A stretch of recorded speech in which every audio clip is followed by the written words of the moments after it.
कृषीचा 23-24चा विकास दर 3.3% होता आणि आता आम्ही लोकांनी ह्या सरकार गेले 2.5 वर्ष सातत्याने शेतकऱ्यांच्या पाठीशी उभं राहिलं, त्यामुळे 24-25 मध्ये कृषीचा विकास दर 8.7% गेला।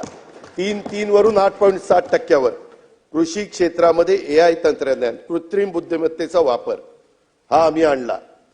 जयंतराव, तुम्ही तिथे गेला होता ना पाहायला, ते आपण अर्थसंकल्पामध्ये घेतलेलं आहे।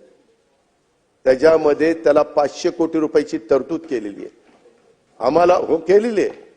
आम्हालाही कळतं की उद्याच्याला ह्या राज्य कृषीप्रधान राज्य आहे आणि त्याच्यामुळे जलयुक्त शिवार असेल, एक तालुका एक बाजारपेठ असेल, कृत्रिम बुद्धिमत्तेचा वापर करून आपल्या शेतकऱ्यांचं उत्पादन कसं वाढेल, त्यांचं खताचं प्रमाण कसं कमी होईल, त्यांचं पाण्याच्या मध्ये बचत कशी होईल, ह्याच्या संदर्भामध्ये महाराष्ट्र सिंचन सुधारणा कार्यक्रम, बांबू लागवडीचा कार्यक्रम, मराठवाड्यातल्या आमच्या शेतकऱ्यांच्यासाठी मराठवाडा वॉटर ग्रिड सारखा कार्यक्रम, ह्या तरतुदी कुणाकरता केल्या? शेतकऱ्यांच्या करता केल्या का दुसऱ्या कुणाकरता केल्या?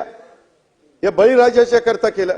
राज्यातला शेतकरी आपला मेहनती आहे आणि त्याला फक्त सरकारने पाठबळ त्या ठिकाणी दिलं पाहिजे। आणि आपण नेहमी म्हणतो की शेतकऱ्यांनी आधुनिकतेची कास धरली